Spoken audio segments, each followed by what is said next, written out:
Éveil spirituel? Non. Satanisme? Oui. Aujourd'hui, je vous parle des origines du New Age. Le terme « Nouvel Âge » ou « New Age » est apparu dans les années 60-70. C'était l'époque de la jeunesse très contestataire, la naissance du peace and love, des premières consommations de psychotropes, de LSD, etc.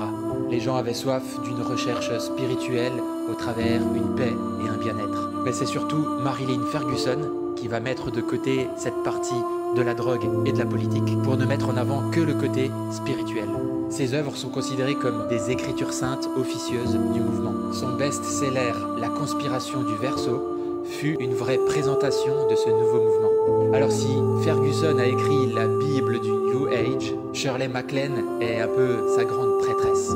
Mais avant de parler d'elle, Ken Keyes, auteur spécialisé du développement personnel, initia l'idée que si l'on pouvait assembler un échantillon d'une population autour d'un concept nouveau, supérieur et meilleur, ce concept se répandrait dans le reste de la population.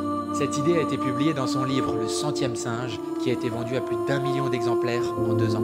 Ce succès a conduit à différents rassemblements, dont le plus connu fut la Convergence harmonique de 1987. Elle rassembla des milliers d'adeptes du New Age à différents endroits sacrés à travers le monde. Le but était de rassembler 144 000 personnes afin de produire un effet sur le reste de la planète. D'ailleurs, ce chiffre 144 000, ça vous rappelle pas un petit peu quelque chose? Apocalypse, chapitre 7. Alors ce rassemblement a été considéré comme le plus vaste et le plus représentatif du mouvement New Age. Alors revenons à Shirley MacLaine, qui était un peu la prêtresse du New Age. C'est seulement quelques semaines après cet événement que cette actrice se fit connaître à la télé pour son appartenance à ce mouvement. Cette dernière raconte dans son autobiographie sa conversion au mouvement New Age. Elle décrit ses voyages cosmiques, ses contacts avec les extraterrestres, ses séances de trance channeling et une visite guidée du monde invisible. Et dans son deuxième livre, Dancing in the Light, Danser dans la lumière, elle relate ses expériences dans le monde du yoga, de la réincarnation, des cristaux, des mantras hindous et des souvenirs des vies antérieures. Son esprit guide l'informe que nous sommes tous Dieu. Alors elle décide de transmettre cette sagesse. Toute personne est illimitée, il suffit d'en prendre conscience.